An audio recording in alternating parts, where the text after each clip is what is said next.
Você já percebeu que no fundo da mente sempre tem aquela vozinha que transforma um pequeno problema num desastre completo? Tipo assim, se eu errar nessa apresentação, vão me demitir, vou ficar sem dinheiro e acabar sozinho e falido. Parece familiar?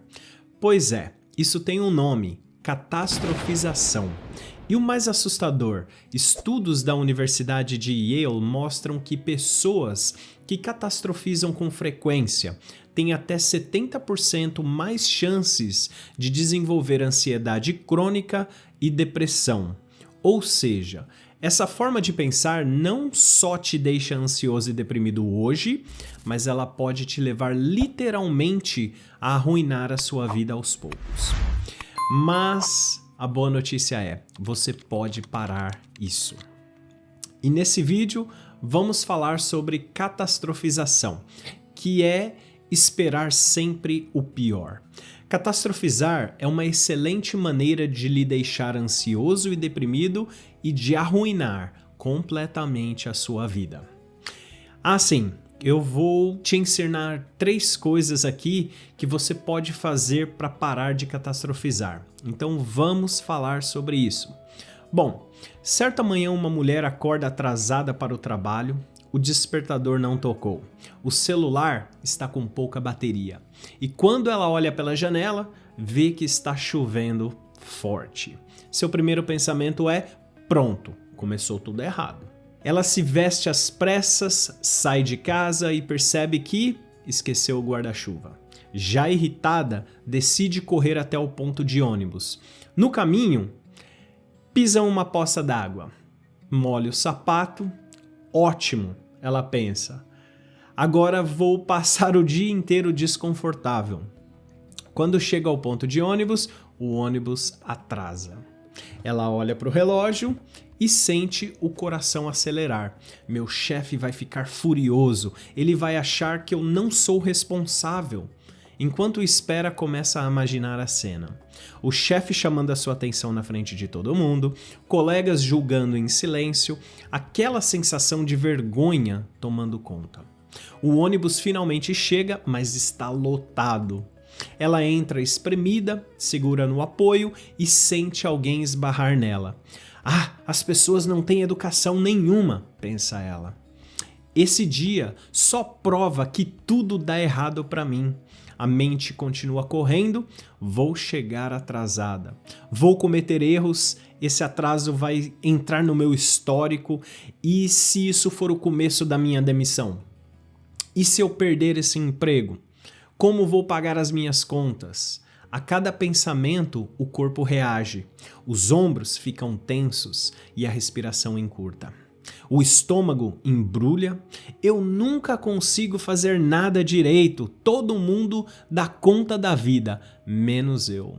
Quando o ônibus para perto do trabalho, ela já não está apenas atrasada, mas está ansiosa, irritada e completamente convencida de que o dia inteiro será um desastre. Ela entra no prédio com o rosto já fechado, o chefe passa por ela e apenas diz bom dia, mas ela responde de forma bem seca, quase que defensiva. Está vendo? Ele percebeu. Ao sentar na mesa, comete um pequeno erro em um dos seus e-mails, muito simples. Pronto, isso é confirmação, eu sou um fracasso. Nada catastrófico realmente aconteceu. Ela se atrasou alguns minutos, sim, molhou os sapatos também, pegou um ônibus cheio, mas na mente dela isso se transformou em uma narrativa completa de fracasso, rejeição e ameaça ao seu futuro. A catástrofe não estava no dia, estava no quê? Na interpretação. Isso é o que nós chamamos de catastrofização. Ela começa com realmente um contratempo, acordar atrasada, perder o ônibus, errar algo pequeno no trabalho e rapidamente se transforma em uma história interna de desastre inevitável. A mente pega um detalhe e constrói um filme inteiro, onde tudo termina mal. E quanto mais esse filme roda, mais reais as emoções se tornam. O corpo já não sabe diferenciar um perigo imaginado ou um perigo real. Para o cérebro, perder um emprego, ser rejeitado ou fracassar na vida soa tão ameaçador quanto um perigo físico. Então ele reage com ansiedade, medo, raiva e tensão, e ironicamente essa reação aumenta as chances de algo realmente dar errado. Não porque o dia era uma catástrofe, mas porque a pessoa já entrou nele acreditando que era.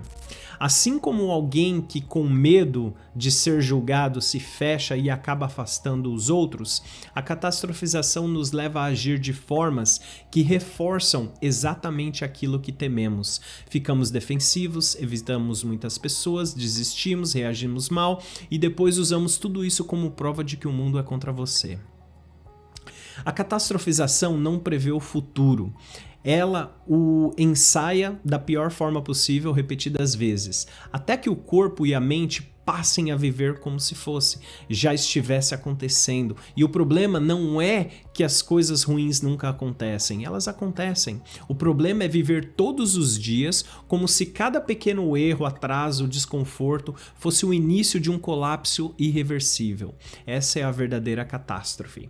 Agora, a catastrofização é uma distorção cognitiva comum ou um erro de pensamento. É quando pensamos em uma situação atual ou futura como uma catástrofe. Por exemplo, você se preocupa em ir mal em uma prova. E então, imagina o que vai acontecer logo quando você falhar. Você será expulso da escola. Vai acabar trabalhando em um emprego sem futuro, fracassar na vida e morrer sem teto na rua. E tudo isso por causa de uma prova na escola. Catastrofizar é imaginar o pior. É pegar uma situação difícil e interpretá-la como horrível, terrível e sem possibilidade de recuperação. Todos nós conhecemos aquela pessoa que quando tira um B numa prova na escola, lamenta: puxa, estou indo mal em matemática, certo? Muitos de nós tivemos um pai ou mãe que, quando não queríamos fazer a tarefa de casa, dizia algo assim: ah, se você não fizer as suas tarefas, seus colegas de faculdade vão te odiar e ninguém vai querer se casar com você, certo? Assim como na história da mulher atrasada, para o trabalho, a catastrofização geralmente começa com um contratempo real, como perder o horário, pegar um ônibus lotado ou cometer um erro pequeno. Mas então, o erro de pensamento transforma essa situação comum na crença de que algo grave e irreversível vai acontecer. Vou perder o meu emprego, eu sou um fracasso, tudo na minha vida sempre dá errado. Na raiz, a catastrofização tem a ver com a nossa resposta habitual e desafios ou falhas. Então pause esse vídeo por um segundo e pergunte a si mesmo: como você pensa sobre o fracasso? Quando esses hábitos de pensamento se tornam parte de um padrão repetido, eles levam à depressão ou à ansiedade. E as pessoas tendem a imaginar que nunca conseguirão se recuperar. Aqui estão alguns exemplos muito comuns. Uma pessoa com ansiedade imagina perder o controle, certo? Por exemplo, um homem com transtorno de pânico prevê que, se for ao shopping em uma sexta-feira à tarde, terá um ataque de pânico, e então prevê que ter um ataque de pânico seria uma catástrofe e não apenas algo muito desconfortável. Ou uma mulher com depressão se imagina deprimida para sempre, certo? E nunca mais se sentindo feliz. Ou um homem de 30 anos imagina nunca encontrar o amor da sua vida. Imagina que, se isso acontecer, será atormentado por sentimentos intensos de solidão 24 horas por dia, de agora até morrer. Ou um adolescente que, para não estar em um grupo de mensagens e ser totalmente rejeitado por todos. Então, como a catastrofização nos atrapalha? Todos nós já vivenciamos tragédias na vida, incluindo rejeições dolorosas ou fracassos, e acho que enganamos a nós mesmos ao acreditar que, se esperarmos o pior, podemos evitá-lo, mas na realidade geralmente acontece exatamente o oposto. Pense na mulher da história do atraso. Como ela temia ser julgada e criticada, entrou no trabalho, já na entrevista, ela mesma fechou as portas emocionalmente antes que qualquer problema real acontecesse. Ao deixar dominar pelo que poderia dar errado, acabou reagindo com tensão e rigidez, criando exatamente o clima que temia. Ver o pior muitas vezes convida o pior. Não só nos afastamos de oportunidades, como convidamos exatamente os problemas que esperamos evitar. Se entrarmos em uma conversa esperando que a outra pessoa fique defensiva, muitas vezes começamos sendo mais duros ou rígidos, convidando o outro a ser mais defensivo. Se você espera que a pessoa por quem você está interessado te rejeite, se você convidar para sair, então você não vai convidar. Você acaba sozinho no fim de semana. A catastrofização, ela convida à depressão. Quando imaginamos um futuro sombrio, ameaçador ou sem esperança, nosso cérebro responde liberando menos serotonina e dopamina, que são os químicos da felicidade, do prazer e da motivação. Por que ser feliz ou ter esperança quando o futuro parece impossivelmente triste? Isso leva a um ciclo de afastamento da vida, falta de motivação e um padrão de depressão. A catastrofização também convida à ansiedade. Ela força nosso cérebro a ver ameaças e fracassos em todos os lugares, e nosso cérebro responde a ameaças percebidas, como uma resposta física muito real de medo, luta, fuga ou congelamento. Isso contribui para a ansiedade social, ansiedade generalizada, ataques de pânicos e muito mais. Esperar o pior nos deixa sem esperança e deprimidos em relação ao futuro. Nos deixa desmotivados. Por que tentar se vou fracassar de qualquer forma? E também nos permite afundar na autopiedade. A catastrofização nos fecha para oportunidades e opções que poderiam funcionar e leva a essa sensação de paralisia. Então, se a catastrofização é tão prejudicial, por que continuamos fazendo isso? Nesse ponto, preciso pausar porque alguns de vocês já começaram esse processo de pensamento super inútil. É porque eu sou tão idiota, eu sou tão quebrado, viu só? Sou defeituoso porque faço isso. Ok, você precisa parar com isso. Respire fundo agora. Você não é defeituoso, você pode estar fazendo algo que não está funcionando bem para você. Mas isso não significa que você seja ruim ou quebrado, significa que você pode mudar e se sentir melhor. Então, se precisar, pause esse vídeo e seja gentil consigo mesmo. Por um momento, pratique um pouco com coragem. Mudar a forma como pensamos realmente dá trabalho, mas você consegue fazer coisas difíceis. Então, voltando à pergunta, por que catastrofizamos?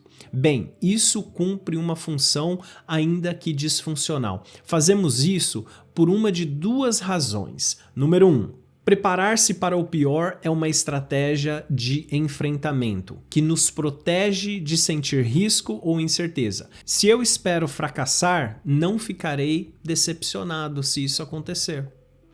Se eu me rejeito primeiro, não preciso me preocupar que a pessoa por quem eu me interesso faça isso comigo. A catastrofização é uma tentativa de evitar sentimentos, de nos proteger de sentir o quê? Tristeza ou preocupação. Mas o estranho é que quando tentamos não sentir, muitas vezes acabamos mais deprimidos e ansiosos. Esperar o pior também nos dá uma justificativa para nem tentar. E tenta desculpar nosso fracasso antes mesmo de fazermos qualquer esforço. Não é de se admirar que pareça mais confortável do que se expor emocionalmente. É confortável no curto prazo, mas esmaga a alegria da vida no longo prazo, né? Quando você catastrofiza, não corre o risco de fracassar, mas também não pode ter sucesso. Você não é rejeitado, mas continua sozinho no fim de semana. Função disfuncional número 2. Às vezes, pensamos ou fomos treinados a acreditar que a melhor motivação é o quê? O medo. Que para nos motivarmos a estudar ou trabalhar, precisamos prever o quê? A desgraça e tragédia. O medo como motivação funciona por pouco tempo, mas no longo prazo nos deixa deprimidos, ansiosos, sobrecarregados e menos funcionais. Vou usar um exemplo da ansiedade escolar. Uma criança não vai à escola por causa da ansiedade.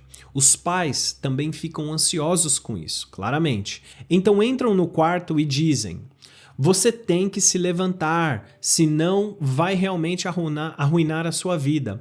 Você tem que ir à escola ou nunca vai conseguir um bom emprego e assim por diante. No curto prazo, isso realmente tira a criança da cama e a leva à escola, mas depois ela passa o resto do dia preocupado em ser um fracasso. E no dia seguinte, tem ainda mais ansiedade e fica ainda mais difícil de se motivar para ir à escola. Então, você faz isso?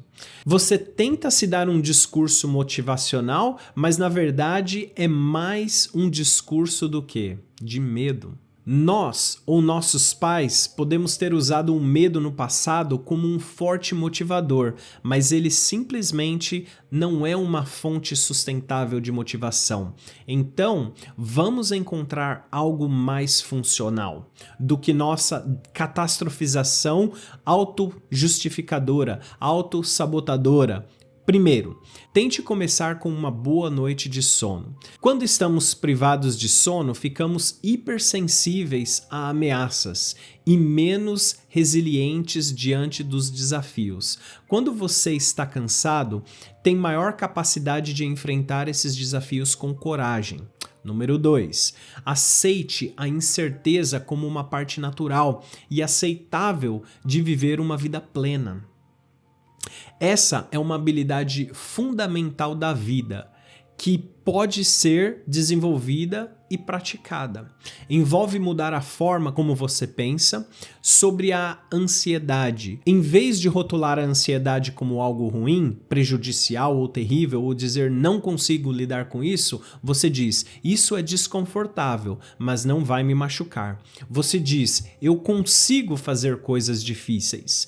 Coragem não é a ausência de medo, mas o julgamento de que algo é mais importante. Viver a vida é abraçar riscos aceitáveis e a ansiedade que vem com eles como uma parte normal, natural e útil da vida. E ao fazer isso, você desenvolve músculos emocionais para vivenciar emoções desconfortáveis. Você também pode praticar isso com o mindfulness, a meditação ou simplesmente fazendo algo todos os dias que te assuste.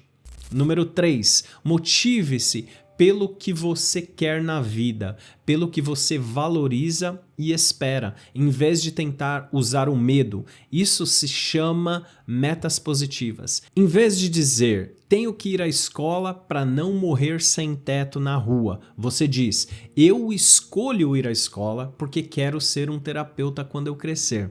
Bom, ok, eu nunca disse isso quando eu era criança, mas você entendeu a ideia, certo? Escolha o que você quer na sua vida, divida em pequenas metas e avance com coragem, passo a passo. Aqui está a abordagem clássica da TCC para acabar com a catastrofização.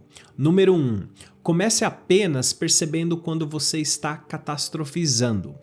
Quais palavras você realmente usa? Coisas como nunca, terrível, fracasso, rejeitado, constrangedor. E aí? Qualquer exagero tornando as coisas piores do que realmente são. E também fique melhor em perceber quais são as situações sobre as quais você tende a catastrofizar. Escreva como isso aparece quando você faz isso. Peça a um familiar ou um amigo a apontar quando isso acontecer. Esse é o primeiro passo do processamento emocional. Observar, ficar melhor e perceber os seus padrões de pensamento e comportamentos. Segundo passo é pausar. Só porque você pensa em algo não significa que seja verdadeiro. Só porque você sente algo não significa que precisa acreditar nisso. Então, desacelere, respire fundo. Terceiro passo é explorar. Questione esses pensamentos. Só porque você pensa algo não significa que seja verdade. Aprenda a perceber e a questionar gentilmente os seus pensamentos. Você não precisa acreditar em tudo o que pensa, mas também não precisa se punir por ter esses pensamentos. Dizendo essas coisas como: o que há de errado comigo? Por que eu sempre penso assim? Isso também não ajuda. Em vez disso, fique melhor em notar os seus pensamentos e deixá-los passar. Essa é a outra habilidade da terapia de aceitação e compromisso, chamada defusão cognitiva. Você pode praticá-la com exercícios como Folhas no Rio ou com as habilidades que eu ensino num outro vídeo sobre como parar os pensamentos intrusivos e a ruminação. Número 4. Escolher. Substitua esses pensamentos por algo mais honesto e mais útil. Quando você começa a perceber esse tipo de pensamento, pausa e explora. Pode pegar sua espada emocional e começar a combater esse padrão com pensamentos mais honestos e racionais. Pensamentos que estejam mais alinhados com quem você quer ser e os seus valores. Algumas formas de fazer isso incluem pensar coisas como: ok, mesmo que algo ruim aconteça, eu posso aprender com isso. Não seria o fim do mundo, né? Aqui vão alguns exemplos. Alguém diz: não, eu sou um idiota, já cometi um erro nesse relatório, nunca vou terminar. Ou, se terminar, vai ser tão falho que não vai importar. Vou ser demitido de qualquer jeito. Ok, pausa. Isso não é verdade. Vamos explorar alternativas. Todo mundo comete erros, não é verdade? Sou apenas humano. Vou corrigir esse erro e, se precisar, posso pedir ajuda. Vou continuar trabalhando duro e tentar ser mais cuidadoso no futuro. Ou algo como: ninguém vai me demitir por 1 ou 2 erros em um relatório. Viu como estamos substituindo pensamentos catastróficos por pensamentos um pouco mais úteis? Outro exemplo. Alguém diz: não acredito que falei isso com meu namorado. Com certeza ele vai me deixar dessa vez. Podemos substituir por algo mais ou menos assim: bom, eu não deveria ter dito isso ao meu namorado. Preciso aprender a falar com mais gentileza quando estou o quê? Chateada. Vou pedir desculpas e tentar consertar as coisas. Espero que ele realmente entenda e aceite o meu pedido de desculpas. E que ambos aprendamos algo com isso. Então, desafiar a catastrofização exige que permaneçamos engajados mesmo quando há riscos, né? De as coisas não saírem perfeitamente. Isso se chama vulnerabilidade. O potencial tanto para o sucesso quanto para se machucar. Mas a única alternativa é garantir o fracasso, se afastando antes mesmo de tentar. Eu sou um grande fã da terapia de aceitação e compromisso. Por quê? Porque é um processo que basicamente treina você a ficar melhor em sentir, a se abrir às emoções que vêm com o viver a vida, que você valoriza. Amor, alegria, tristeza, preocupação, esperança, empolgação, ansiedade. À medida que você abraça a vida, os seus objetivos e os seus valores de forma plena, você fica cada vez melhor em viver com algum risco e será recompensado com muitas coisas boas acontecendo o tempo todo. Que coisas boas realmente venham até você enquanto enfrenta a vida com coragem, com os riscos, alegrias e amores que vêm com ela. Eu acredito de verdade que você merece uma vida mais leve, mais forte e mais alinhada com quem você realmente é. Se sente que você está pronto para ir mais a fundo e cuidar da sua mente com muito carinho? Bom, eu criei o Neuromind exatamente para isso, que é um curso gentil baseado em neurociência, psicologia, comportamento, para te ajudar a reprogramar os padrões antigos e construir a versão mais confiante e serena de você. Bom, se ainda não for a hora, tá tudo bem. Continua aqui comigo que eu sempre vou te acolher. Deixa um gostei aí, comenta o que realmente ressoou contigo, se inscreva no canal e vamos juntos nessa jornada. Você não está sozinho. Muito obrigado a todos por assistirem. Um forte abraço. Eu sou o Douglas Barbieri e até a próxima. Valeu!